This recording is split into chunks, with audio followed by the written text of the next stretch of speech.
I never thought a portable propane heater would become the most controversial item in my quiet Minnesota neighborhood. But when you live under the iron fist of Sharon Whitmore and the Pine Ridge Estates Homeowners Association, even the smallest deviation from their rules becomes a federal case. My name is Xavier, and I bought my 3-bedroom ranch house in Pine Ridge Estates 3 years ago, right after my divorce was finalized. The neighborhood seemed perfect at the time. Clean streets, well-maintained homes, friendly neighbors waving from their perfectly manicured lawns. What I didn't realize was that beneath that picture-perfect exterior lurked an HOA president who treated our subdivision like her personal fiefdom.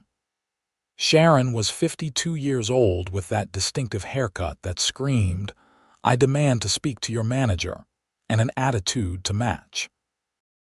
She drove a white Lexus SUV with a personalized plate that read, "Ho Queen," which should have been my first warning sign. The whole mess started in early January when my furnace began making concerning noises.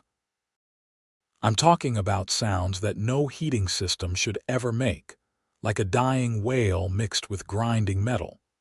I called 3 different HVAC companies, and they all told me the same thing.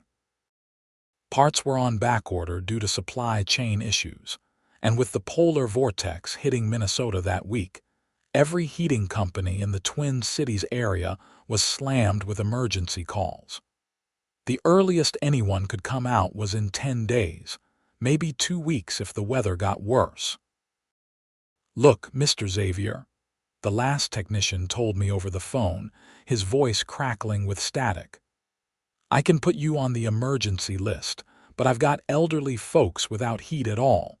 Your furnace is still running, just making noise. Keep an eye on it, and if it dies completely, call us back immediately. In the meantime, I'd suggest getting a backup heat source just in case."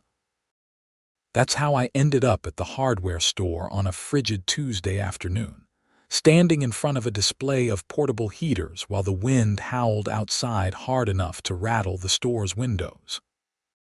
The temperature was already dropping to -5, and the forecast called for a massive blizzard rolling in from the Dakotas by the weekend. Weather reports were calling it a potentially historic storm system. The sales associate, a kid who couldn't have been more than 20, walked up wearing an orange apron. "Can I help you find something?" "I need a reliable backup heater," I said, rubbing my hands together. "My furnace might be dying and I can't get anyone out to fix it for at least a week." He nodded knowingly. "You're the 5th person today with that exact problem. Electric space heaters are pretty much sold out, but we just got a shipment of these propane heaters." He pointed to a Mr. Heater Big Buddy model. "This thing puts out 18,000 BTUs. Safe for indoor use, has an oxygen depletion sensor and automatic shut-off. It'll heat about 400 square feet easy." I looked at the price tag. $200 wasn't cheap, but freezing to death was even less appealing. "I'll take it, plus whatever propane tanks you've got." By the time I got home, the wind chill had dropped to -15. I hauled the heater into my living room and set it up according to the instructions, placing it away from curtains and furniture like the manual specified.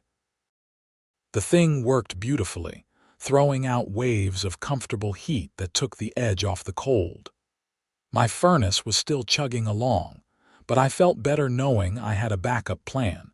That feeling of security lasted exactly 2 days. I was working from home on Thursday morning, my laptop set up at the kitchen table while I participated in a video conference with my team. I work as a project manager for a software company based in Minneapolis, and most of my job can be done remotely, which was perfect given the weather conditions. Outside, snow was falling steadily, adding to the 6 inches we'd already received. The blizzard was supposed to hit tomorrow evening, and the local news was already telling people to stock up on supplies and stay off the roads. My doorbell rang right in the middle of my presentation. I muted myself and held up a 1-minute finger to my camera before heading to the front door. Through the frosted glass, I could see a figure bundled up in a puffy white coat. Sharon Whitmore stood on my porch, her nose red from the cold, clutching a clipboard to her chest like it was a shield. Behind her, the wind whipped snow into small tornadoes across my front yard. "Sharon," I said, not bothering to hide my surprise. "What are you doing out in this weather?" "I'm conducting my monthly property inspections," she said crisply, as if it were perfectly normal to walk around in sub-zero temperatures checking on people's homes. "And I've received a concerning report about your residence." I blinked. "A report? From who?" "That's confidential," she said, sniffing. "But it's been brought to my attention that you're using an unapproved heating device, specifically a propane heater." "How would anyone know that?" I asked, feeling my irritation rise. "Have you been looking through my windows?" Sharon's lips pressed into a thin line. "The HOA has the right to investigate potential violations of our community standards." Article 7, Section 3 of the Pine Ridge Estates Covenants clearly states that all heating and cooling systems must be approved by the Architectural Review Committee. Propane heaters are not on the approved list.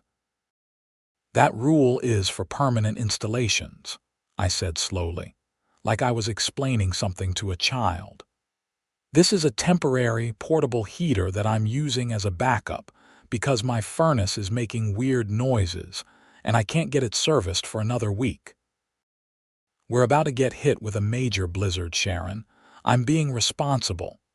"The rules don't specify temporary versus permanent," she countered, consulting her clipboard. "They simply state that heating devices must be approved.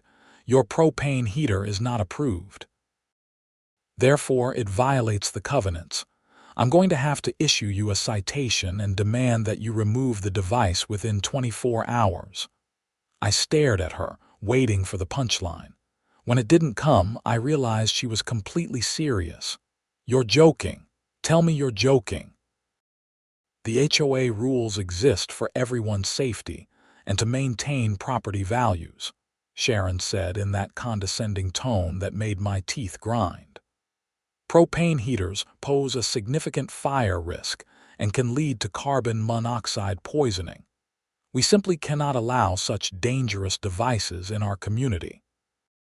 "It has safety features," I protested.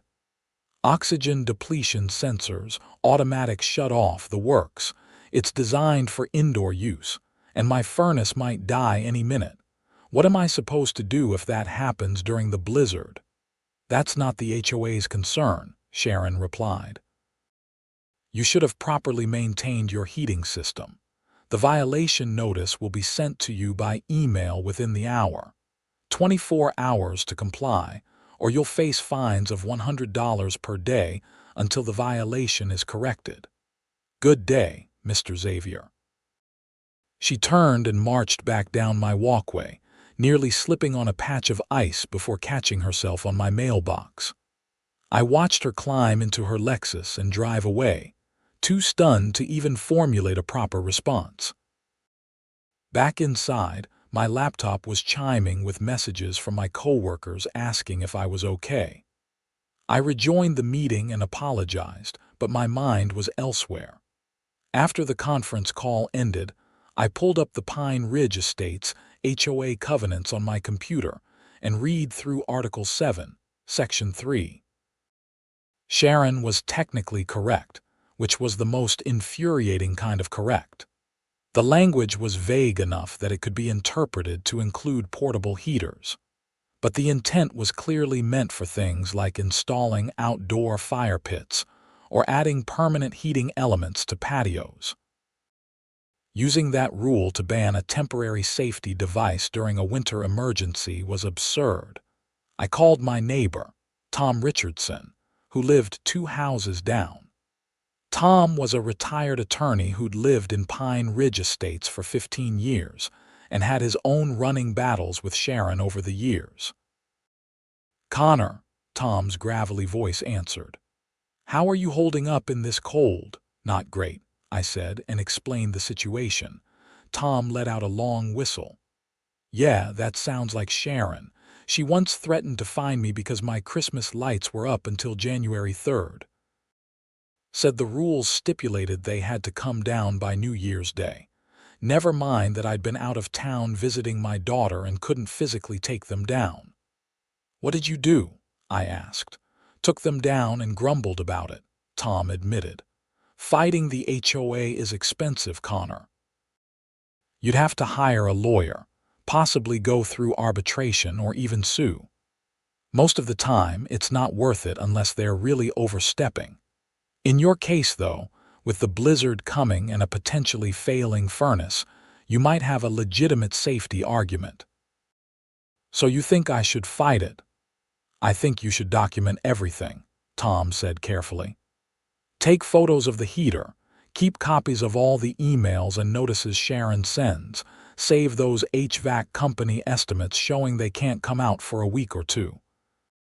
If your furnace does fail during the storm and you end up in danger because the HOA forced you to remove your backup heat, that's a liability issue.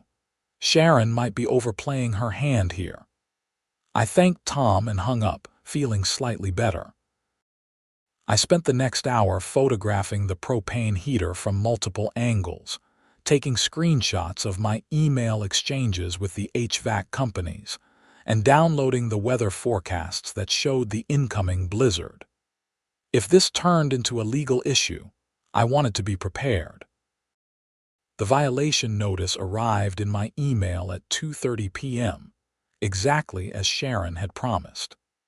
It was a formal document with the HOA letterhead, citing the specific covenant violation and demanding removal of the unauthorized heating device within 24 hours. Failure to comply would result in daily fines starting at $100 and increasing to $200 per day after the first week of non-compliance. I drafted a response explaining the emergency situation, the failing furnace, the incoming blizzard, and the safety features of the heater. I kept my tone professional and cited Minnesota state laws regarding landlords providing adequate heat to tenants, arguing that the same reasonable standard should apply to HOA regulations during winter emergencies. I sent it off and hoped that someone with common sense would read it. The response came back in less than an hour, and it wasn't from Sharon. It was from the HOA's property management company, a firm called Heritage Property Management based in Bloomington. The email was signed by someone named Patricia Hendricks, community manager. "Dear Mr. Xavier," it read, "we have received your appeal regarding the heating device violation. While we understand your concerns, the HOA covenants are binding agreements that all homeowners signed upon purchasing their properties. The Architectural Review Committee has not approved propane heaters for use within Pine Ridge Estates, and we cannot make exceptions, as this would set a precedent that could lead to other violations. We recommend you use electric space heaters as an alternative or arrange for emergency furnace repair. The 24-hour compliance period remains in effect. Sincerely, Patricia Hendricks, Community Manager, Heritage Property Management. Electric space heaters that were sold out everywhere. Emergency furnace repair that wasn't available because every HVAC tech in the metro area was already booked solid. These people lived in a fantasy world where their rules mattered more than reality. I forwarded the entire email chain to Tom Richardson and asked for his thoughts. His response was succinct. "They're betting you'll cave. Document everything and make your own decision. I've got your back if this gets ugly." That night, I lay in bed listening to my furnace struggle. The noises had gotten worse, a rhythmic clanking that echoed through the ductwork like a mechanical heartbeat that was slowly failing.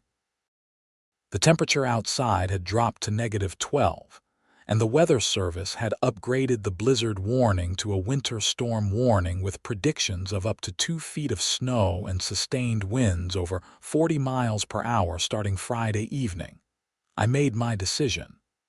The propane heater stayed. Friday morning brought an email from Sharon personally, not the management company. Mr. Xavier, you are now in violation of the Pine Ridge Estates covenants. Your 24-hour compliance period has expired. Fines of $100 per day are now in effect. Additionally, I will be reporting this matter to the city building inspector for a safety review.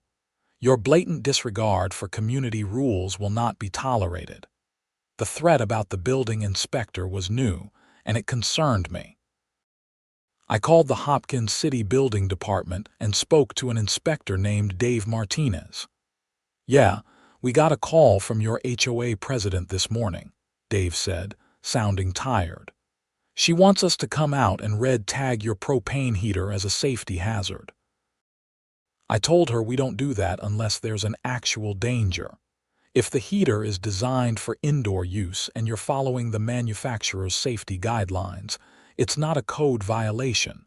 She didn't like that answer. "So you're not coming out?" I asked, relief flooding through me. "Not unless you're doing something actually dangerous," Dave confirmed. "We've got real problems to deal with, especially with this storm coming.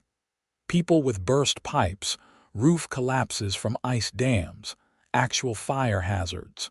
Your HOA president is wasting our time, and I told her as much." She threatened to call my supervisor. "I'm sorry you got dragged into this," I said sincerely. "Not your fault," Dave replied. "Look, I'm going to document this call in case it comes up later. You've got a potentially failing furnace, backup heat that's designed for indoor use, and a blizzard coming. From a building safety perspective, you're doing the smart thing.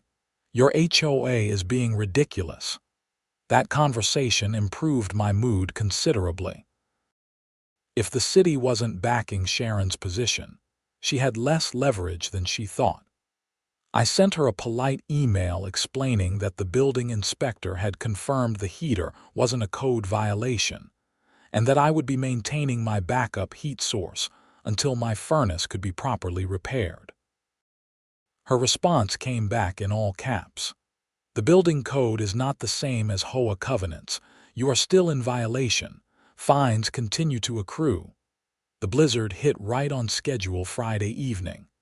I'd spent the afternoon stocking up on food, water, batteries, and extra propane tanks. The grocery store had been a madhouse, with people fighting over bottled water and bread like it was the apocalypse. I'd managed to get everything I needed and made it home before the first heavy bands of snow arrived.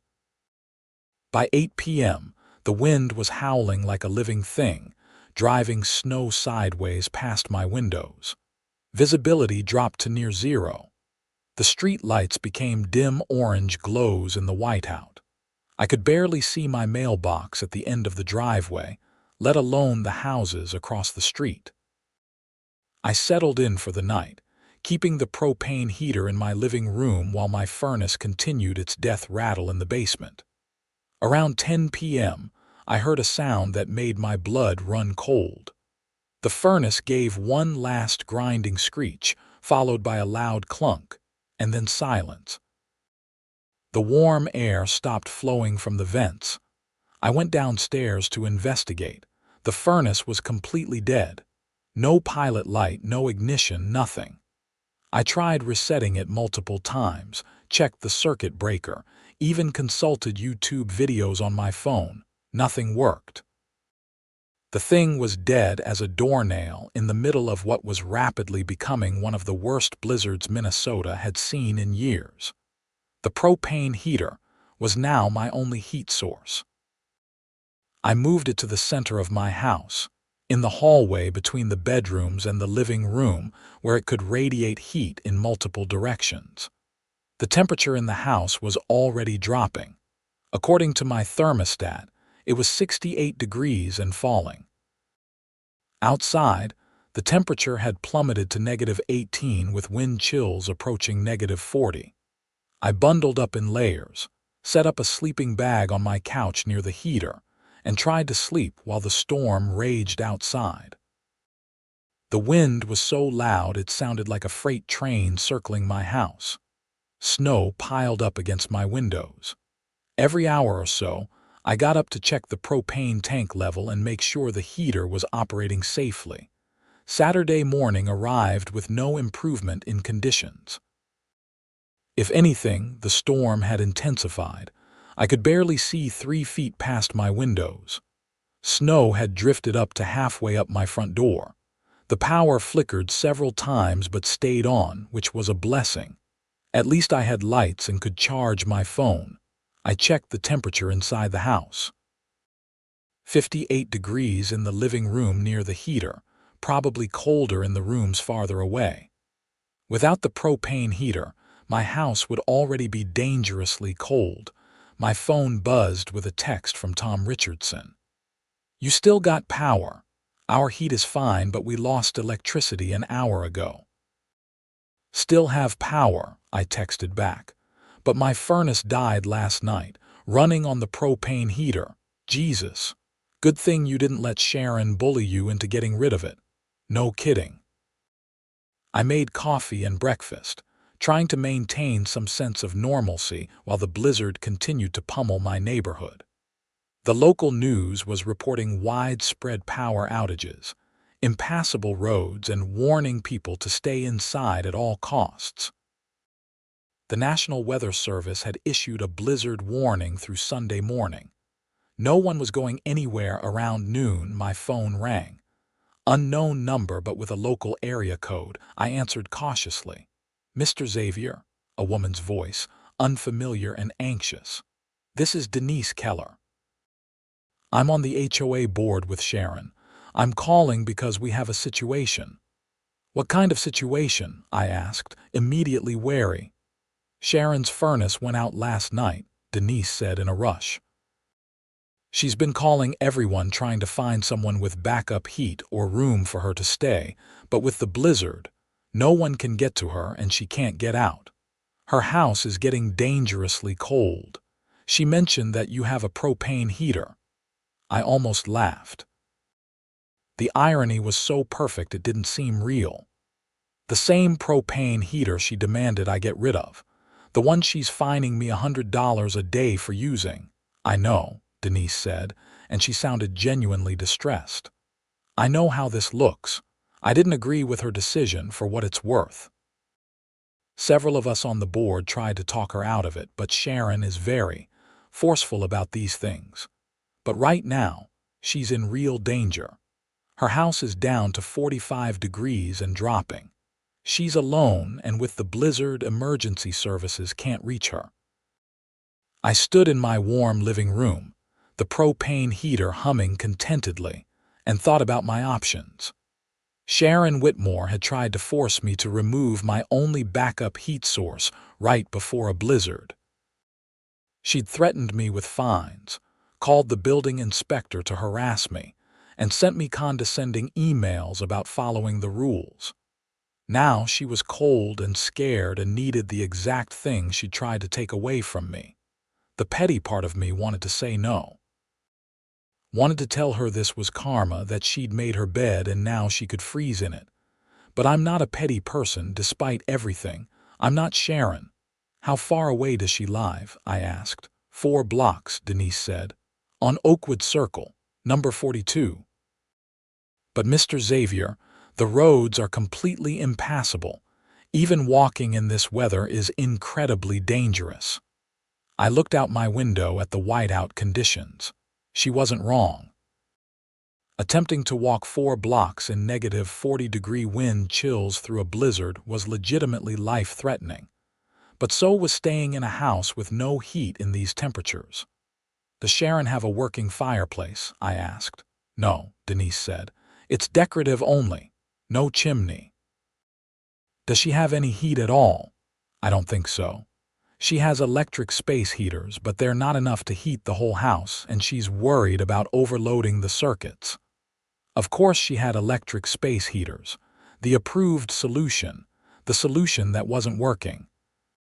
All right, I said, making a decision I knew I might regret. I'm going to try to get to her, but I need you to do something for me first. Anything, Denise said immediately. I need you to get Sharon to send me an email, right now, apologizing for the violation citation and confirming that the HOA will not fine me for using the propane heater. I want it in writing before I risk my life walking through a blizzard to help her.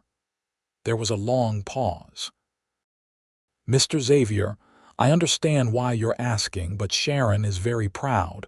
I don't know if she'll agree to that. Then she can figure out another solution, I said flatly. I'm not asking for much, Denise.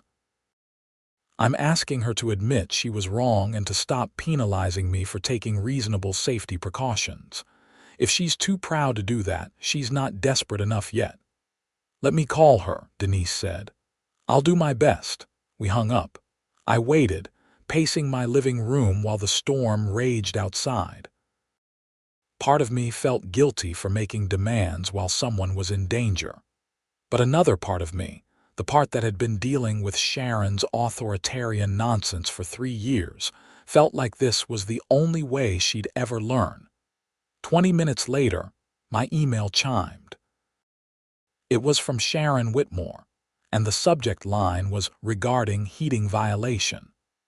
Mr. Xavier, after further review and consideration of the emergency circumstances, the HOA is withdrawing the violation citation regarding your portable propane heater. Given the extreme weather conditions and lack of available furnace repair services, the Architectural Review Committee has determined that temporary use of appropriate backup heating devices is acceptable. No fines will be assessed. We appreciate your understanding during this difficult time. Sincerely, Sharon Whitmore, President, Pine Ridge Estates HOA. It wasn't exactly an apology, but it was close enough. More importantly, it was in writing and admissible as evidence if she tried to come after me later. My phone rang again. Denise. Did you get the email? I did, I confirmed. Thank you, Denise said, relief evident in her voice. Sharon is at 42 Oakwood Circle. The door is unlocked. Please be careful, Mr. Xavier. I spent the next 15 minutes preparing for what was essentially an Arctic expedition across my own neighborhood. I layered up with thermal underwear, 2 pairs of pants, 3 shirts, a heavy winter coat, a ski mask, goggles, thick gloves, and insulated boots. I filled a backpack with supplies, flashlights, extra batteries, a first aid kit, energy bars, water bottles, and my fully charged phone. I grabbed a spare propane tank, because if Sharon's house was as cold as Denise said, we'd need heat fast. I also grabbed a length of rope from my garage and tied one end to my front porch railing. Tom Richardson had told me once that, during the blizzard of 1991, people had gotten disoriented walking between buildings and frozen to death within sight of safety.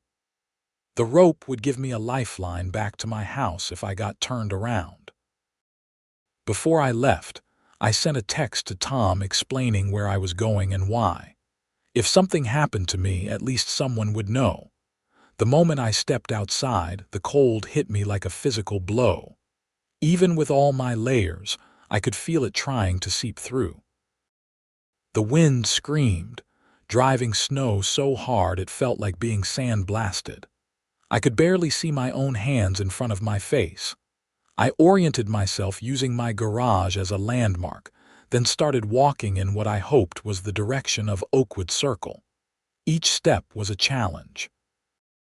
The snow was already over my knees in places, with drifts that came up to my waist. The wind kept trying to knock me over. Ice formed on my goggles, forcing me to stop every few feet to wipe them clear. 4 blocks had never seemed so far. I used mailboxes and tree trunks as waypoints, desperately trying to maintain my sense of direction in the whiteout. My legs burned with effort. My lungs ached from breathing the frigid air. The propane tank in my backpack felt like it weighed 100 pounds. I almost walked past Sharon's house. If it weren't for the street sign on the corner, barely visible through the snow, I would have missed the turn onto Oakwood Circle entirely. I counted mailboxes until I reached number 42, then fought my way up the driveway to her front door. The door opened before I could knock. Sharon stood there wrapped in what looked like every blanket she owned, her face pale and her lips tinged with blue. For once, she wasn't wearing makeup, and she looked every one of her 52 years plus a few extra. "Mr. Xavier," she said, her voice shaking from cold, "you came." "Yeah," I said, stepping inside and pulling off my goggles. "I came." Her house was painfully cold. I could see my breath. The thermostat in the hallway read 42 degrees. If it had been much longer, Sharon would have been dealing with burst pipes on top of everything else. "Where can I set up the heater?" I asked, already unloading my backpack. "The living room," Sharon said, leading me deeper into the house. "I've been trying to stay warm with blankets and the space heaters, but it's not enough." Her living room was exactly what I expected. Pristine furniture arranged with mathematical precision, decorative pillows that probably weren't meant to be used, framed photos of Sharon at various HOA conferences and community events. Everything perfect and cold, just like her rules. I set up the propane heater in the center of the room, connecting the tank and checking all the safety features. When I turned it on, the effect was immediate. Beautiful, blessed heat began radiating outward. Sharon stood as close to it as she dared, holding her hands out like she was worshiping at a shrine. "Thank you," she said quietly. "I know I don't deserve this after what I did." I could have said something sarcastic, could have rubbed her face in the irony. But looking at her standing there, shivering and vulnerable, I just felt tired. "You're right, you don't deserve it," I said honestly. "But I'm not the kind of person who leaves someone to freeze out of spite, even if they try to do it to me." Sharon flinched like I'd slapped her. "I wasn't trying to make you freeze. I was trying to enforce the rules." "Your rules almost killed you," I pointed out. "Do you see the problem with that?" She didn't answer, just stood there absorbing heat from the propane heater that wasn't supposed to exist in Pine Ridge Estates. The heater that violated the sacred covenants. The heater that was currently saving her life. I pulled out my phone and checked the weather update. The blizzard was still going strong, with no sign of letting up until late Sunday. We were stuck here together until the storm passed. "Do you have food?" I asked. "Yes," Sharon said. "I went shopping yesterday. I have plenty of food." "Good, because we're not going anywhere for a while. That walk over here almost killed me, and I'm a lot younger and in better shape than you. No offense." "None taken," Sharon said, which might have been the first time in her life she'd said those words and meant them. I settled into one of her uncomfortable decorative chairs and called Tom Richardson to let him know I'd made it safely. Then I called Denise Keller to give her an update. Then I sat back and tried to process the surreal situation I'd found myself in. Trapped in a blizzard with the HOA president who'd been making my life miserable, kept alive by the very thing she tried to ban. The silence stretched between us, broken only by the howl of the wind and the hum of the heater. Finally, Sharon spoke. "I owe you an explanation," she said, still not looking at me. "Not an excuse, an explanation." "I'm listening," I said, because what else was there to do? Sharon sat down on her couch, pulling blankets around herself. "I became HOA president 8 years ago. Before that, this neighborhood was falling apart. People parked boats in their driveways, left trash cans out all week, didn't maintain their yards. Property values were dropping. When I took over, I made it my mission to turn things around. I enforced the rules strictly, held everyone to the same standards, and it worked. Property values went up 20% in 3 years. Pine Ridge Estates became one of the most desirable neighborhoods in Hopkins. "So you think that gives you the right to be a tyrant?" I asked. "No," Sharon said, and for the first time she looked directly at me. "But somewhere along the way, enforcing the rules became more important to me than the reasons behind the rules. I started seeing every deviation as a threat, every exception as the beginning of chaos. I forgot that the rules are supposed to serve the community, not the other way around." It was probably the most self-aware thing I'd ever heard her say. "Why the propane heater specifically?" "Why did that set you off?" Sharon hesitated. 3 years ago, before you moved here, there was a house fire. One of the residents, an elderly man named Frank Patterson, was using a kerosene heater in his garage. He fell asleep, the heater tipped over, and the whole garage went up in flames. Frank died of smoke inhalation. Ever since then, I've been paranoid about alternative heating sources. When I saw your propane heater through the window, all I could think about was Frank and that fire. I processed this new information. It didn't excuse her behavior, but it at least explained it. "Sharon, there's a difference between a kerosene heater in a garage and a modern propane heater with safety features. You can't treat every situation the same."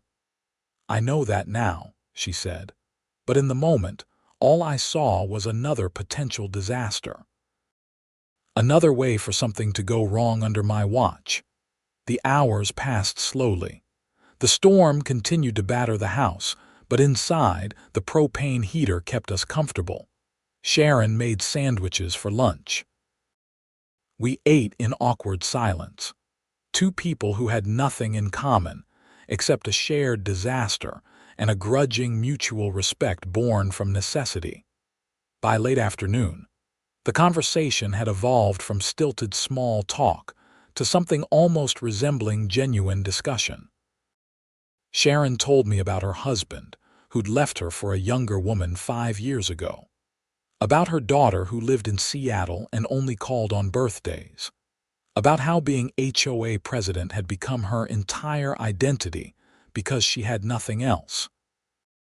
I told her about my divorce, about buying the house as a fresh start, about my job and my life and how I just wanted a quiet place to rebuild. About how every petty HOA enforcement felt like another brick wall in my way. "I have a question," Sharon said as the afternoon light began to fade. "Why did you come help me? You could have refused. You should have refused after what I did to you." I thought about it for a moment. Because somebody has to be the bigger person, Sharon, and because I've been on the receiving end of people being cruel for no reason. I didn't want to be that person, even if you deserved it. Sharon was quiet for a long time. When she spoke again, her voice was thick with emotion. "I'm sorry. For the violation citation, for the fines, for threatening you with the building inspector, for all of it. You were right, and I was wrong, and I'm sorry." There it was. A real apology. Not the corporate speak email, but genuine remorse from someone who'd realized they'd screwed up. "Apology accepted," I said. "But things need to change, Sharon. You can't keep ruling the HOA like a dictatorship. People need to be able to live their lives without fear of getting cited for every tiny thing." "I know," she agreed. "I think it's time I stepped down as president. Let someone else have a turn." That surprised me. "Really, really," Sharon confirmed. "This whole situation has made me realize I've lost perspective. Maybe taking a break from leadership would be good for me, and good for the neighborhood." Sunday morning brought clear skies and bitter cold. The blizzard had finally blown itself out, leaving behind a transformed landscape. Snow drifts reached up to the roofs of cars. Trees bent under the weight of ice and snow. The world looked like it had been sculpted from white marble, Sharon's house had stabilized at a comfortable 65 degrees thanks to the propane heater. We'd made it through the night, taking turns sleeping while the other kept watch on the heater. It was probably unnecessary, given all the safety features, but neither of us wanted to take chances. By mid-morning, snow plows were finally making their way through the neighborhood. I could hear the scrape of metal on asphalt and the beep, beep, beep of trucks backing up. Civilization was returning. I checked my phone and found a dozen messages. Tom Richardson checking on me, Denise Keller asking for updates, several coworkers wondering if I was okay. And one message from an HVAC company saying they'd had a cancellation and could squeeze me in on Monday if I was still interested. I showed the message to Sharon. "Looks like I can get my furnace fixed tomorrow." "That's good," Sharon said. "You've been more than patient about this whole mess." "What about you?" I asked. "When can you get someone out here?" "They said Wednesday at the earliest," Sharon replied. "I'll need to keep using your heater if that's all right. I can rent one of my own, but with the storm, I don't know if anywhere will have them in stock." "Keep this one for now," I said. "I'll get mine fixed, and once my furnace is running again, I'll bring over my backup heater so you have two. You can return them both when your furnace is repaired." Sharon looked at me with something like wonder. "After everything I did, you're still willing to help me?" "That's what neighbors do," I said simply. "Or at least, that's what they should do." By early afternoon, the roads were clear enough for me to make the trip home. I bundled up again, though the walk was much easier in daylight without hurricane-force winds trying to kill me. My house was cold but not dangerously so, and I got the propane heater running again within minutes.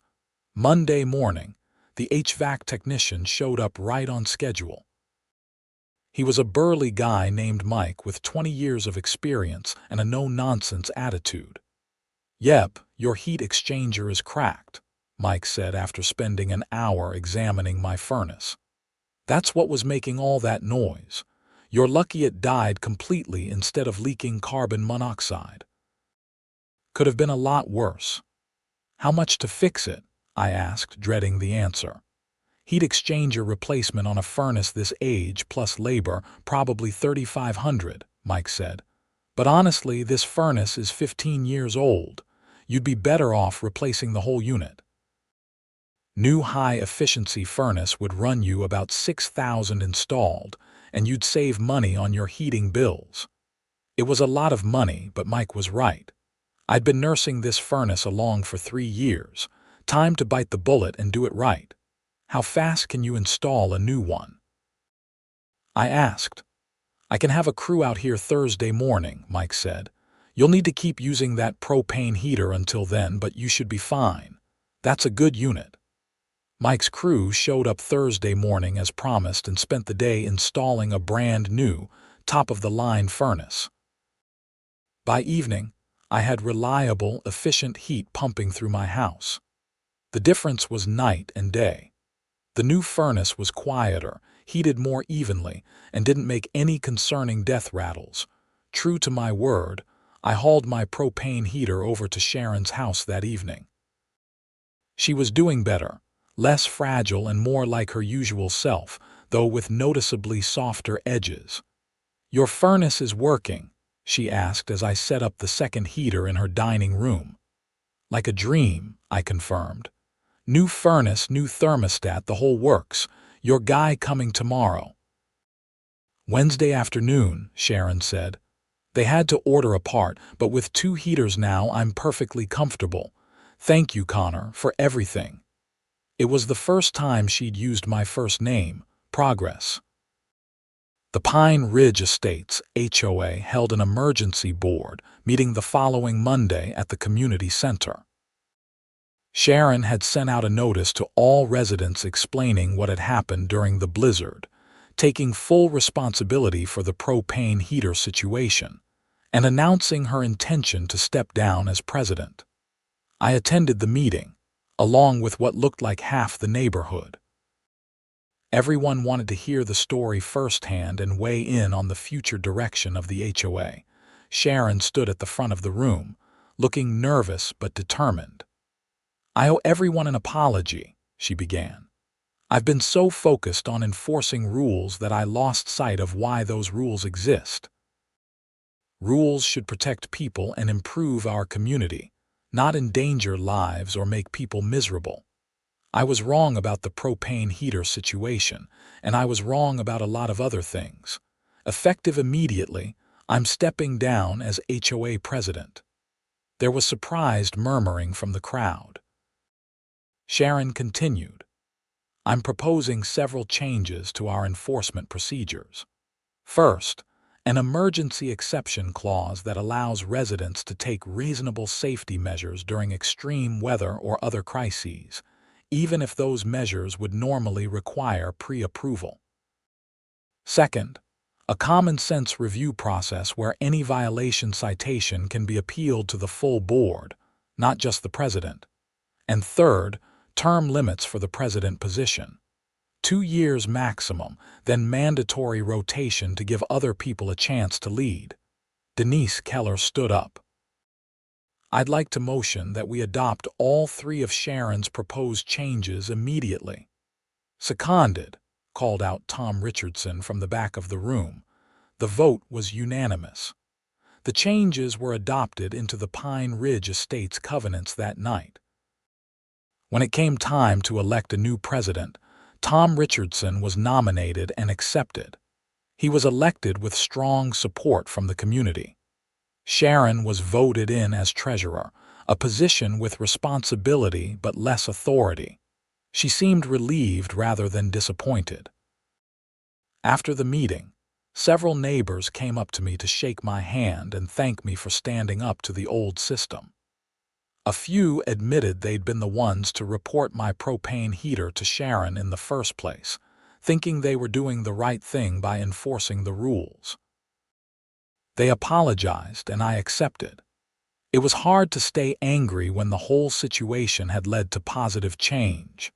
The weather moderated over the next week, returning to normal Minnesota winter temperatures in the 20s instead of the polar extremes we'd experienced during the blizzard. Sharon got her furnace fixed on schedule. I returned both propane heaters to my garage, where they sat ready for any future emergencies. Life in Pine Ridge Estates gradually returned to normal, but it was a different kind of normal. The HOA was still active, still maintained standards, but there was more flexibility now, more willingness to work with residents instead of against them. Tom Richardson proved to be an excellent president, tough when necessary but fair, with a sense of proportion that Sharon had lacked. Sharon herself underwent what could only be described as a personality transformation. She was still involved in the community, still cared about property values and neighborhood standards, but she'd lost that harsh, judgmental edge. She started actually talking to neighbors instead of just inspecting their properties. She joined a book club that met at the community center. She adopted a rescue dog, a golden retriever mix that she walked around the neighborhood every evening. One Saturday afternoon in February, about a month after the blizzard, I was in my driveway shoveling snow when Sharon walked past with her dog. She stopped and waved. "Connor, do you have a minute?" she called out. I leaned on my shovel. "Sure, what's up?" "I wanted to let you know that the board approved a new addition to the architectural guidelines," Sharon said. "Portable propane heaters and other emergency heating devices are now explicitly permitted for temporary use during winter weather emergencies. We're even considering adding a recommendation that all residents keep backup heat sources on hand." "That's great," I said, genuinely pleased. "Should help people be better prepared." "It was your idea, really," Sharon said, "or rather your example. You showed us that sometimes doing the safe, smart thing is more important than following the letter of the law." Her dog, a friendly creature named Bailey, had wandered over to investigate me. I scratched behind his ears while Sharon watched with a smile. "Can I ask you something?" Sharon said. "Why didn't you sue the HOA? You had grounds. Endangerment, harassment, all of it. You could have made a lot of trouble for us." I thought about it.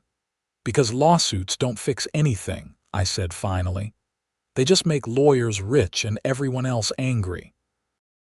What happened during the blizzard fixed more than any lawsuit ever could. You learned something. The HOA changed its policies, and the neighborhood is better for it. That's worth more than money. Sharon nodded slowly. "You're a better person than I am, Xavier." "I don't know about that," I replied. "I think you're a better person than you give yourself credit for. You just needed a wake-up call." "Well," Sharon said with a self-deprecating laugh, "nearly freezing to death is certainly one hell of a wake-up call." We stood there in the cold February sunshine. Two neighbors who'd gone through something difficult together and come out the other side as unlikely friends. It wasn't the relationship I'd ever expected to have with Sharon Whitmore, but life has a funny way of surprising you. "I should finish this shoveling," I said, gesturing to the remaining snow on my driveway. "And I should finish Bailey's walk before he decides to roll in something disgusting," Sharon agreed. "But Connor, thank you for everything, I mean it." "You're welcome," I said. "Stay warm. You too." I watched her walk away down the street, her golden retriever prancing beside her, and thought about how much had changed in just a few weeks. A propane heater, a blizzard, and a near-death experience had accomplished what years of complaints and arguments never could. Sometimes it takes a crisis to show people what really matters. Spring came to Minnesota gradually, as it always does. The massive snow drifts from the blizzard took weeks to melt completely. By April, the neighborhood was coming back to life with green lawns and blooming flowers. The HOA held its annual spring cleanup day, but under Tom's leadership, it felt more like a community party than a forced labor event. I ran into Sharon at the hardware store one Saturday morning in early May. She was buying mulch and flowers for her garden, and we ended up chatting in the parking lot for 20 minutes about nothing in particular, just normal neighbor stuff. Plants, weather, the Vikings' chances next season. "Are you coming to the HOA picnic next month?" Sharon asked as we were saying goodbye. "Thinking about it," I said. "Are you making your famous potato salad?" Sharon looked pleased that I'd remembered. She'd mentioned at the last board meeting that her potato salad had won the HOA summer picnic contest for 3 years running before she became president and made herself ineligible. "I might be persuaded," Sharon said with a smile. "If you promise to bring that propane heater to the next winter emergency preparedness meeting. Tom wants you to do a presentation on backup heating options." "Me? A presentation?" I laughed. "I just bought a heater and used it. I'm not an expert." "You're more of an expert than most people," Sharon countered. "And you have first-hand experience with why it matters. People will listen to you." "All right," I agreed. "I'll do it. But only if you help. You can share the other side of the story about what happens when you don't have backup heat." "Deal," Sharon said, extending her hand. We shook on it there in the hardware store parking lot, sealing a partnership that neither of us would have believed possible 6 months earlier. The HOA winter preparedness meeting happened in October, right before the weather turned cold. Tom had promoted it heavily, and the community center was packed with residents eager to learn from the previous winter's lessons. I gave my presentation about propane heaters, electric space heaters, and other backup options. I talked about safety features, proper ventilation, and the importance of having multiple heat sources available. Sharon followed up with her own talk about recognizing the signs of hypothermia, preparing your home for power outages, and having emergency supplies on hand. Together, we made a good team. The presentation was well received, and several residents approached us afterward to ask specific questions and thank us for sharing our experiences. The HOA even voted to purchase 3 portable heaters to keep at the community center for emergency loan to residents who needed them. As winter approached again, I made sure my furnace was serviced and in perfect working order. But I also kept my propane heater clean, fueled, and ready to go. Because sometimes having a backup plan makes all the difference between comfort and crisis. December brought the first major snowfall, and with it, a new HOA newsletter. Tom Richardson had taken over as editor, and the tone was noticeably different from Sharon's tenure. Less formal, more friendly, with a focus on community events rather than violation warnings. There was a feature article about the previous winter's blizzard and how it had changed the HOA's approach to governance. Tom had interviewed several residents, including me and Sharon, about our experiences.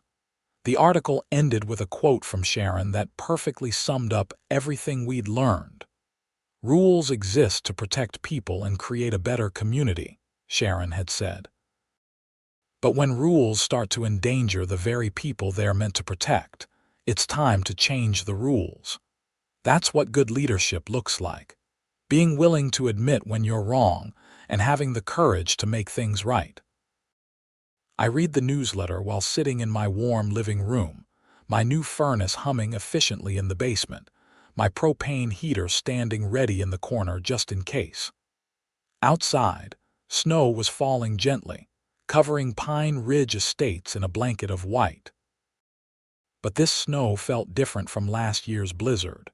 It was peaceful, beautiful even without the edge of danger and conflict. My phone buzzed with a text from Tom Richardson. "Board meeting Tuesday at 7. We're voting on next year's budget and discussing the spring landscaping contracts. Your input would be appreciated." I joined the HOA board in August, taking on the role of communications director. It wasn't a position I'd ever imagined wanting, but watching the changes that Tom and the new board were implementing, I'd felt compelled to contribute. To make sure the organization continued moving in the right direction. "I'll be there," I texted back. The board meeting on Tuesday was productive and surprisingly drama-free. Tom ran things efficiently, making sure everyone had a chance to speak, but keeping the discussion focused. Sharon presented the financial reports with precision and clarity, her treasurer skills proving to be excellent. Denise Keller, now serving as secretary, took detailed notes. When the meeting ended, Sharon approached me as I was packing up my laptop. "Connor, I never properly thanked you for that night during the blizzard," she said.